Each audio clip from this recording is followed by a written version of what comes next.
सभी social media के साथियों को मेरा नमस्कार। साथियों, इस समय आज मैं हूँ अपने घर की गायों के पास और आप देख सकते हैं ये पीछे जो हमारे नंदी महाराज हैं, इनका नाम सावन है। और इधर साथ ही एक जो ये बछिया दिख रही है, इसका नाम नंदिनी है और एक इसकी माँ है, ये यहाँ पर हैं। तो आज जो मैं वीडियो बना रहा हूँ, एक इम्पोर्टेंट मैसेज देने के लिए बना रहा हूँ।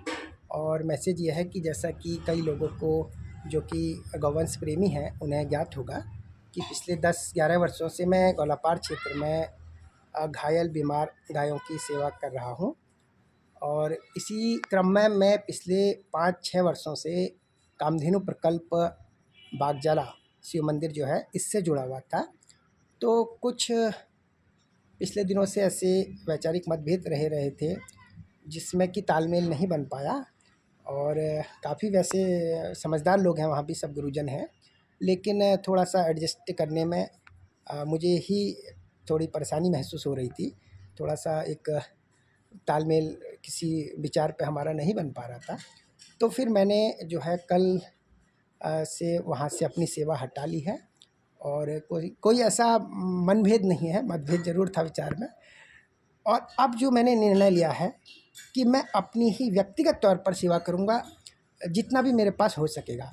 क्योंकि चूँकि आज भी फ़ोन आ रहे हैं, तो अभी मेरे पास अपनी दवाएं नहीं हैं।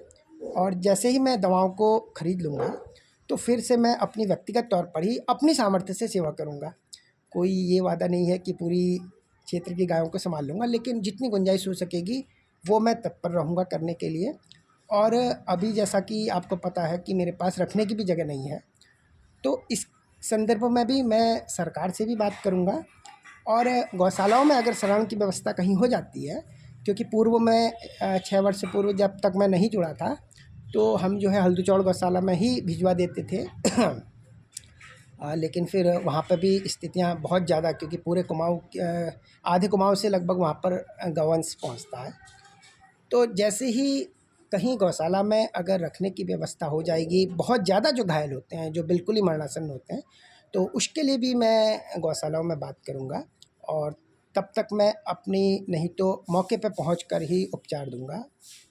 तो यही आप लोगों को आज मैसेज देना था और शीघ्र ही मैं अपनी व्यक्तिगत सेवा शुरू कर दूँगा। तो आप सभी आशीर्वाद बनाए रखिए। और साथ ही जो मेरा एक संकल्प और रहता है, किसी से अब सेवा लेने का मन नहीं है। बीच में भी कई बार हमें फ़ोन आते हैं, कई बार हमें लोग सम्मान के लिए भी आमंत्रित करते हैं कि आइए, आप को हम सम्मानित करना चाहते हैं, आपकी टीम को सम्मानित करना चाहते हैं। लेकिन अपना मन इस सब में नहीं स्वीकारता है, क्योंकि गौवंश की बहुत ज़्यादा यहाँ स्थिति ख़राब हो चुकी है। ऐसे में किसी के हाथ पैर टूट रहे हैं, कोई सड़ रहा है और हम उसके लिए इनाम लें, सम्मान लें, तो इस चीज़ को मेरा मन नहीं स्वीकार पाता है। तो तब तक वो जिस दिन गौशाला बन जाएगी उस दिन की बात अलग है। और बहुत जल्द हमने सरकार से भी निवेदन कर रखा है। आए दिन अखबार के माध्यम से, न्यूज़ के माध्यम से भी पता चलता है कि क्षेत्र में शायद गौलापार या चुरगलिया में एक गौशाला का निर्माण हो जाएगा। तो सरकार से भी उम्मीद है। पूरा संत समाज आज कह रहा है कि संरक्षण होना चाहिए। कई गैर हिंदू भी अब कह रहे हैं कि गाय का संरक्षण होना चाहिए। तो उम्मीद ये भी है कि जल्द से जल्द एक गौशाला बन जाए और इन गायों को इस तरीके से एक्सीडेंट ही ना हो और ना ही कोई ऐसी दवाओं की आवश्यकता पड़े। तो तब तक मैं अपनी निजी तौर पर ही सेवा जितनी भी मेरी सामर्थ्य होगी उसके तौर पर मैं करते रहूँगा। और जो अगर पूर्व के मित्र जो दवाओं की के रूप में मुझे सहयोग करते रहे हैं आज तक, अगर आवश्यकता हुई तो उनसे भी स्वीकार कर लिया जाएगा। लेकिन जब आवश्यकता हुई तो मिलते हैं फिर किसी अगले गौवंश की सेवा करते हुए। और कुछ ही दिनों में मैं अपनी सारी दवाएं खरीद लूँगा। धन्यवाद।